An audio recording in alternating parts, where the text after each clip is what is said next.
Hello बच्चों, good morning. बच्चों, आज मैं आप लोग को हिंदी पढ़ाने वाली हूँ। पाठ 20 नीलू। इसकी लेखिका हैं महादेवी वर्मा। इनका जन्म सन 1907 ईस्वी में और इनका निधन अर्थात मृत्यु सन 1987 ईस्वी में हुआ है। महादेवी वर्मा जी के बारे में हम लोग पढ़ते हैं। छायावादी कविता की एक प्रमुख कवयित्री तथा समर्थ गद्य लेखिका महादेवी वर्मा का जन्म उत्तर प्रदेश के फर्रुखाबाद नगर में हुआ था। पिता गोविंद प्रसाद वर्मा अध्यापक थे। माता हेमा रानी देवी हिंदी की विदुषी और भक्त महिला थीं। उनकी शिक्षा दीक्षा इंदौर और इलाहाबाद में हुई। इन्होंने संस्कृत से MA की परीक्षा पास की।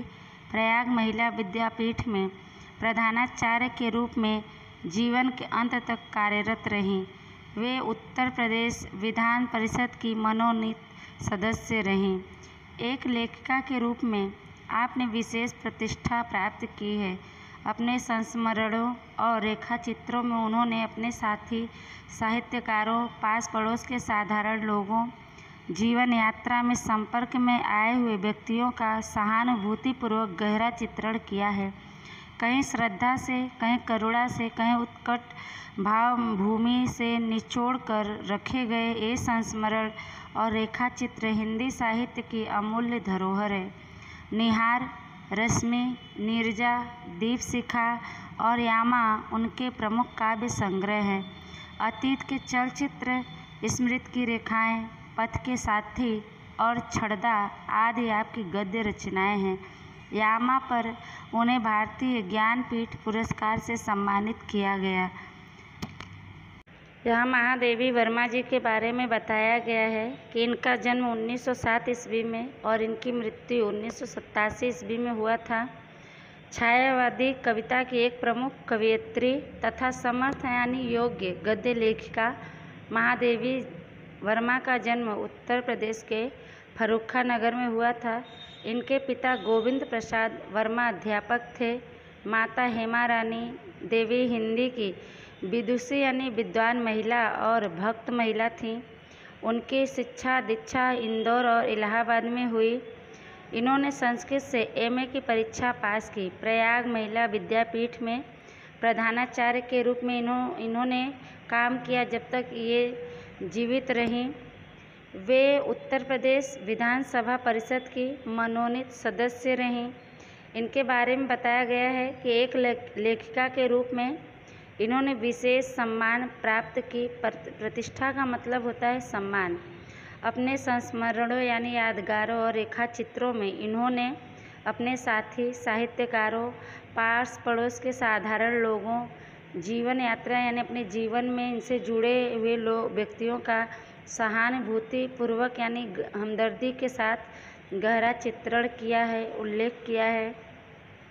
कहीं श्रद्धा से यानी विश्वास से, कहीं करुणा से, कहीं उत्कट यानी गुण भावभूमि से निचोड़ कर रखे गए यादगार और रेखाचित्र हिंदी साहित्य की अमूल्य धरोहर है, खजाना है।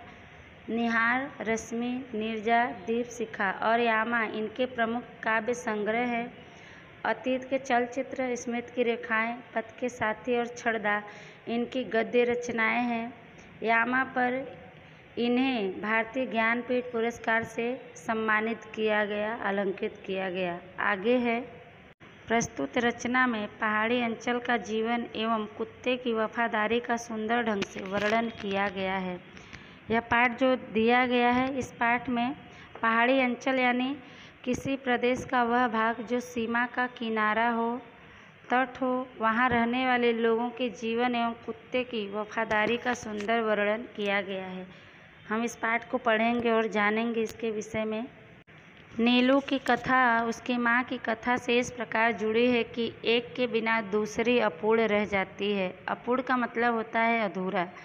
उसकी अल्सेशियन माँ उत्तरायण में लूसी के नाम से पुकारी जाती थी। हिरणी के समान वेगवती, साँचे में ढली हुई देह यानी शरीर, जिसमें व्यर्थ यानी बेकार कहने के लिए 1 तोला मांस भी नहीं था। ऊपर काला आभास यानी चमक देने वाले भूरे पीताभ यानी पीले रंग के रोम यानी बाल, बुद्धिमानी का पता देने वाली काली पर छोटी आँखें, सजग यानी सचेत खड़े कान और सघन यानी घने रोएदार तथा पिछले पैरों के टखनों को छूने वाली लंबी पूँछ, सब कुछ उसे राजसी विशेषता यानी खासियत देता था। फिर भी वह सामान्य कुत्तों से भिन्न।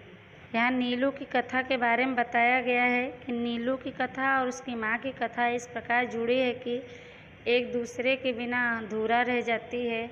उसकी अल्सेशियन माँ उत्तरायण में लूसी के नाम से पुकारी जाती थी।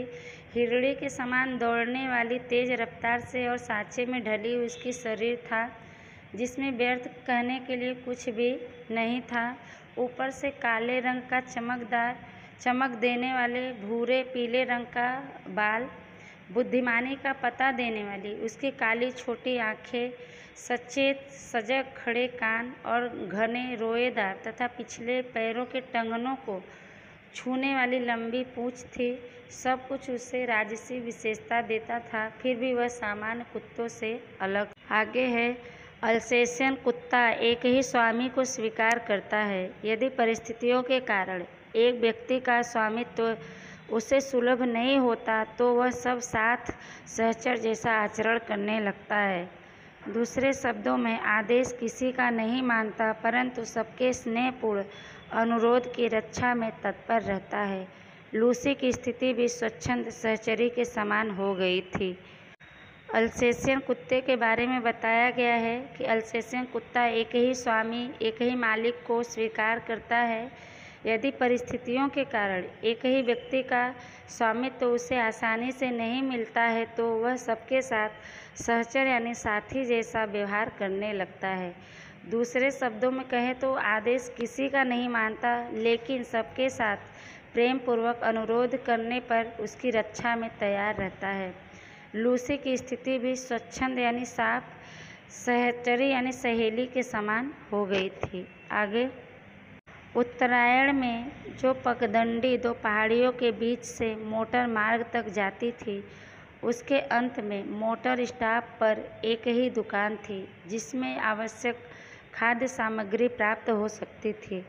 शीतकाल में यह दो पर्वतीय भित्तियों यानी दीवारों का अंतराल यानी अंतर बर्फ से भर जाता था और उससे पगडंडी के अस्तित्व यानी वजूद का चिन्ह भी शेष नहीं रहता था।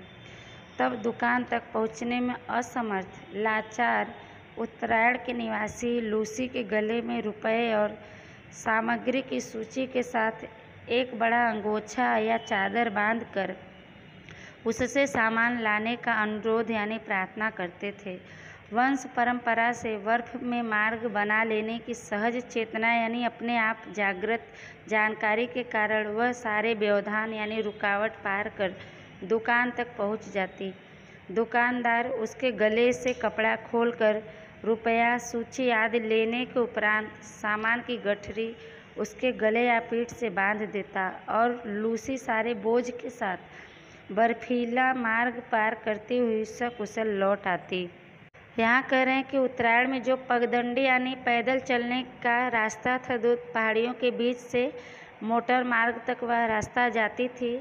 उसके अंत में मोटर स्टॉप पर एक ही दुकान थी जिसमें आवश्यक यानी ज़रूरत की खाने पीने की वस्तुएं प्राप्त हो सकती थी, मिल सकती थी।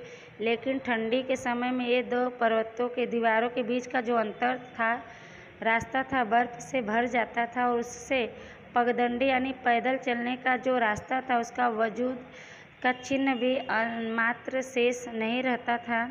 तब दुकान तक पहुंचने में लाचार उत्तरायण के निवासी लूसी के गले में रुपए और सामग्री की सूची के साथ एक बड़ा अंगोछा या चादर बांधकर उससे सामान मंगाने के लिए प्रार्थना करते थे।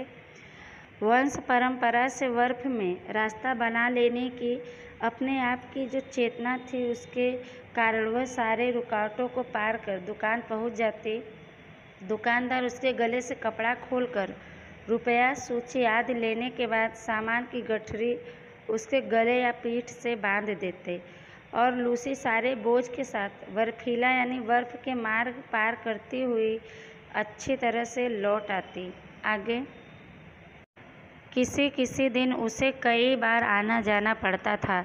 कभी चीनी मंगवाई और चाय रह गई, कभी आटा याद रहा और आलू भूल गए, पर लूसी को मंगवाने वालों के भुलक्कड़पन से कोई शिकायत कभी नहीं रही।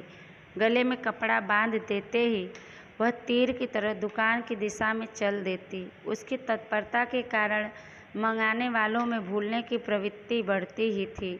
एक दिन किसी अधिक ऊंचाई पर बसे पर्वतीय ग्राम से बर्फ में भटकता हुआ एक भूटिया कुत्ता दुकान पर आ गया और लूसी से उसकी मैत्री हो गई। मैत्री का मतलब होता है दोस्ती। उन दोनों में आकृति यानी बनावट की वही भिन्नता थी, अंतर थी, जो एक तराशी हुई सुडौल मूर्ति और अनगढ़ शिलाखंड में होती है, परंतु दुर्दिन के साथी होने के कारण वे सहचर हो गए। क्या कह रहे हैं कि लूसी को किसी दिन कई बार आना जाना पड़ता था। कभी चीनी मंगवाई और चाय रह गई, कभी आटा याद रहा और आलू भूल गए, पर लूसी को मंगवाने वालों के भुलक्कड़पन से भूलने की आदत से कोई शिकायत नहीं रहती थी। गले में कपड़ा बांधते ही वह बहुत तेज रफ्तार से तीर की तरह दुकान की तरफ चल देती थी। उसकी इस शीघ्रता के कारण, जल्दीबाजी के कारण मंगवाने वालों में भूलने की जो याद शक्ति थी, प्रवृत्ति बढ़ती जा रही थी। एक दिन किसी ऊंचाई पर बसे पर्वतीय गांव से बर्फ में भटकता हुआ एक भूटिया कुत्ता दुकान पर आ गया और लूसी के साथ उसकी दोस्ती हो गई।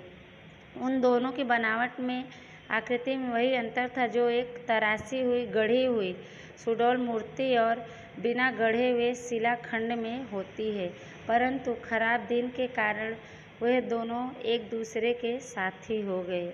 आगे पढ़ेंगे। उन्हीं सर्दियों में लूसी ने 2 बच्चों को जन्म देकर अपनी वंश वृद्धि की, किंतु उनमें से एक तो शीत के कारण मर गया और दूसरा अपना ही जीवन उष्मा के बल पर उस ठिठुराने वाले परिवेश से जूझने लगा। यहाँ कह रहे हैं कि उस ठंडी के समय में लूसी ने 2 बच्चों को जन्म देकर अपने वंश का विकास किया, लेकिन उनमें से एक ठंडी के कारण मर गया और दूसरा अपने ही जीवन की गर्मी के बल पर उस ठंडी वाले वातावरण से संघर्ष करने लगा, लड़ने लगा। आगे। शीत ऋतु में प्रायः लकड़बग्घे ऊंचे पर्वतीय अंचल से नीचे उतर आते हैं और बर्फ में भटकते हुए मिल जाते हैं। वैसे तो यह हिंसक जीव कुत्ते से कुछ ही बड़ा होता है, परंतु कुत्ता इसका प्रिय खाद्य यानी भोजन होने के कारण रक्षणी की स्थिति में आ जाता है।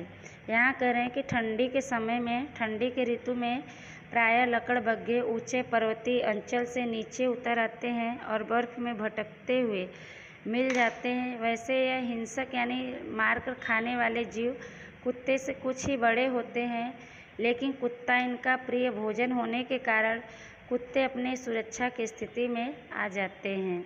आगे।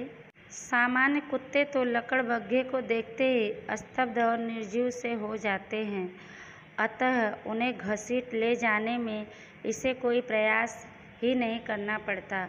असामान्य भूटिये या अल्सेशियन कुत्ते उससे संघर्ष करते अवश्य हैं, परंतु अंततः पराजित होते हैं। 4-5 दिन के बच्चों को छोड़कर लूसी फिर दुकान पर आने जाने लगी थी।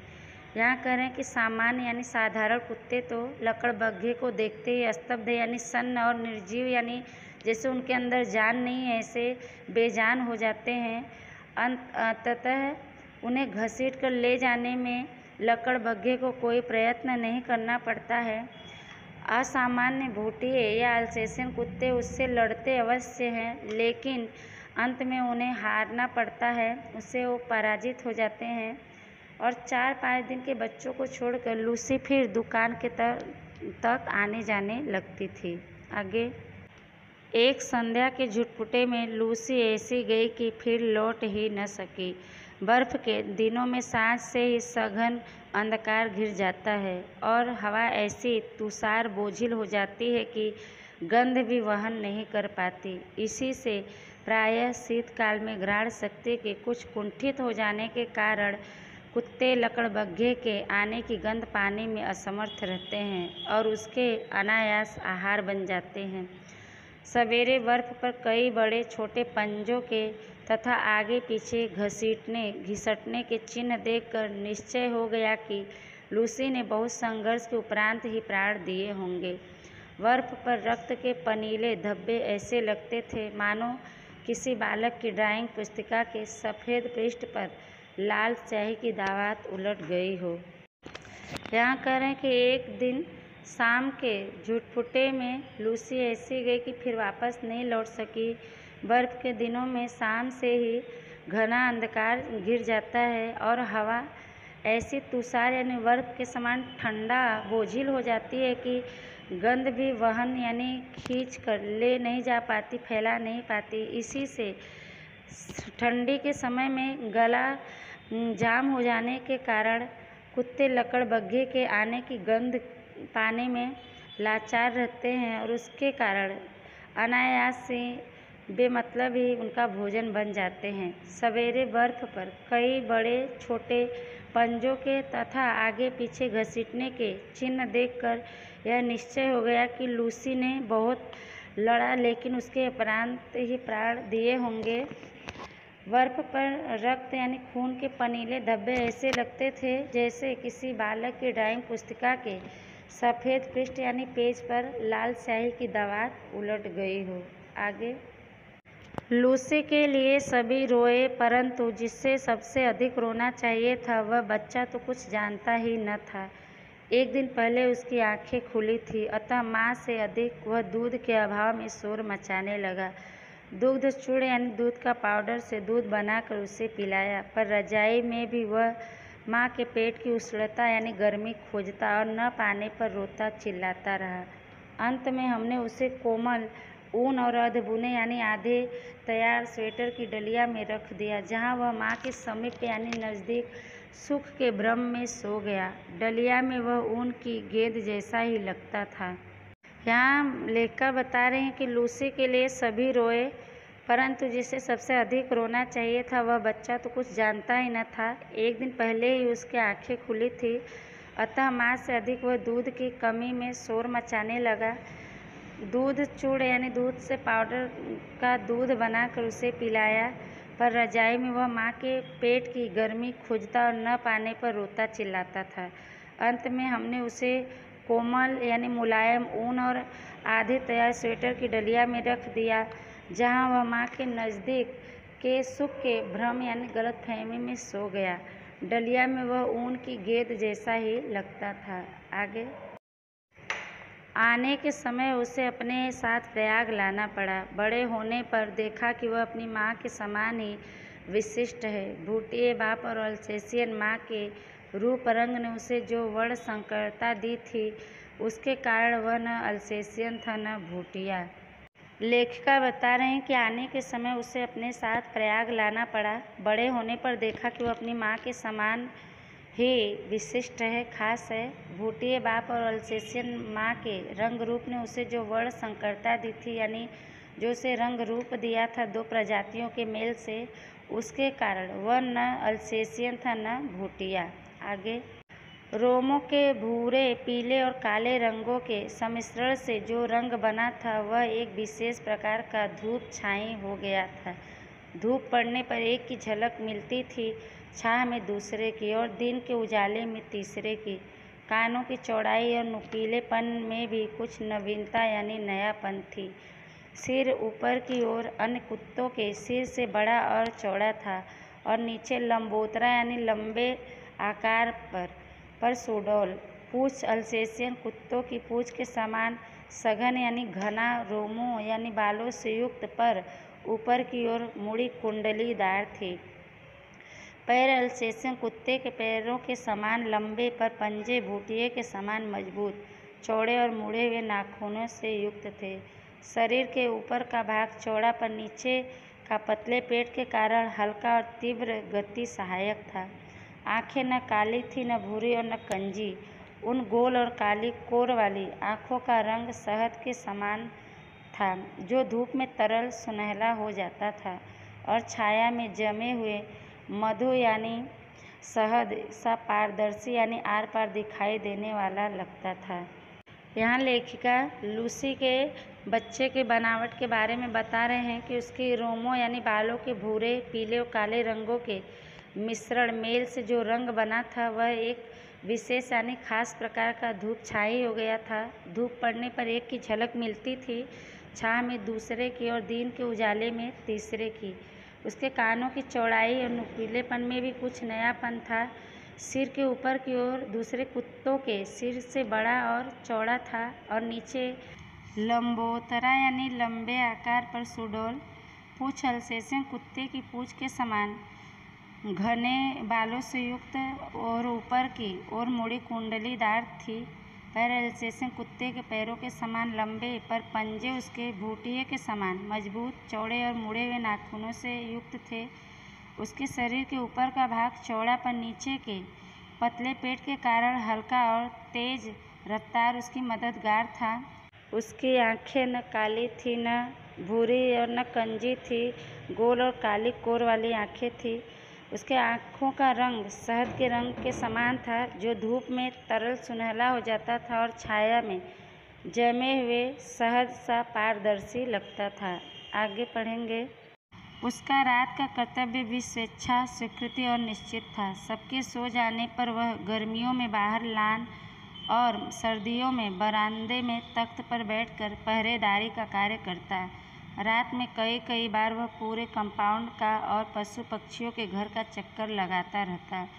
रात चाहे उजाली हो, चाहे बादल गरज रहे हो, चाहे आंधी चल रही हो, उसके चक्कर को विराम यानी आराम नहीं था, रुकावट नहीं आता था उसमें। रात के सन्नाटे में उसके मंद गंभीर स्वर से ही हम अनुमान लगा पाते थे कि वह किस कोने में पहरा दे रहा है।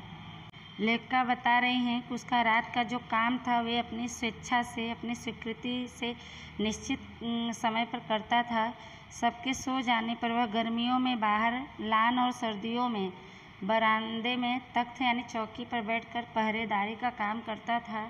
रात में कई कई बार वह पूरे कंपाउंड का और पशु पक्षियों के घर का चक्कर लगाता रहता। रात चाहे उजाली हो यानी चांदनी का रात हो, चाहे बादल गरज रहे हों, चाहे आधी रात चल रही हो, उसके चक्कर को विराम नहीं रहता था। रात के सन्नाटे में उसके मंद गंभीर आवाज़ से ही हम यह अंदाज़ा लगा पाते थे कि वह किस कोने में पहरा दे रहा है। आगे है। खरगोश धरती के भीतर सुरंग जैसे लंबे और दोनों ओर द्वार वाले बिल खोद लेते। एक रात मेरे खरगोश बिल खोदते खोदते पड़ोस के दूसरे कंपाउंड में जा निकले और उनमें से कई जो इस अभियान में अगुआ थे, जंगली बिल्ले द्वारा छत बिछत कर दिए गए। सुरंग से बाहर जाने वालों का जो हाल होता है, उससे भीतर रहने वाले अनजान रहते हैं। अतः एक के पीछे एक निकलते हुए खरगोशों में से सभी को मंजारी या सिंगाल का आहार बन जाना पड़ता। किंतु उनके सौभाग्य से पहरे में के नित्य क्रम में घूमते हुए नीलू ने संभवतः पत्तियों के सरसराहट से सजग होकर चार दीवारी के पार देखा होगा और शीत की कुराच्छन्नत यानी कोहरा से घिरे हुए रात में की मलिन यानी धुंधली चांदनी में भी उसने खरगोशों के संकट को पहचान लिया होगा। लेखिका बता रहे हैं कि खरगोश धरती के भीतर सुरंग जैसे लंबे और दोनों और द्वार वाले बिल खोद लेते हैं। एक रात मेरे खरगोश बिल खोदते खोदते पड़ोस के दूसरे कंपाउंड में जा निकले और उनमें से कई जो इस अभियान में अगुआ थे यानी सबसे आगे थे, जंगली बिल्ले द्वारा छत बिछत कर दिए गए, तोड़ मरोड़ दिए गए। सुरंग से बाहर जाने वाले लोगों का जो हाल होता था, उससे भीतर रहने वाले अनजान रहते थे, वो जान नहीं पाते थे। अतः एक के पीछे एक निकलते हुए खरगोशों में सभी को मंजारी यानी बिल्ली और सिंगाल का भोजन बन जाना पड़ता था। किंतु उनके सौभाग्य से, खुशनसीबी से पहरे में नित्य क्रम यानी रोज के क्रम में घूमते हुए नीलू ने संभवतः पत्तियों के सरसराहट से सचेत होकर चार दीवारी के पार देखा होगा और शीत की कुराच्छन्न यानी कोहरे से घिरे रात की धुंधली चांदनी में भी उसने खरगोश के संकट को जान लिया होगा, पहचान लिया होगा। आगे।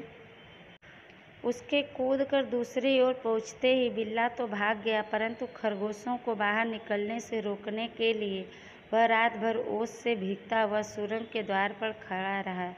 यह परोपकार नीलू के लिए बहुत महंगा पड़ा, क्योंकि उसे सर्दी लगने से निमोनिया हो गया और कई दिनों तक इंजेक्शन, दवा आदि का कष्ट झेलना पड़ा। वैसे वह शांत भाव से कड़वी दवा भी पी लेता था और सुई भी लगवा लेता था। लेखिका बता रही हैं कि उसके कूदकर दूसरी ओर पहुंचते ही बिल्ला तो भाग गया, परंतु खरगोश को बाहर निकलने से रोकने के लिए वह रात भर ओस में भीगता हुआ सुरंग के द्वार पर खड़ा रहा। यह परोपकार यानी भलाई करने के कारण नीलू के लिए बहुत महंगा पड़ा, क्योंकि उसे सर्दी लगने से निमोनिया हो गया और कई दिनों तक इंजेक्शन, दवा आदि दूसरे दुख उसे झेलने पड़े। वैसे वह शांत भाव से कड़वी दवा भी पी लेता था और सुई भी लगवा लेता था। बच्चों, आज के लिए इतना ही। पाठ बड़ा है तो आगे का भाग आगे के वीडियो में पढ़ाएंगे। जितना पढ़ाया गया है उसको ध्यान से सुनिएगा वीडियो को। इसका लेसन पाठ पूरा होने पर आप लोग को भेज दिया जाएगा। तब तक के लिए धन्यवाद।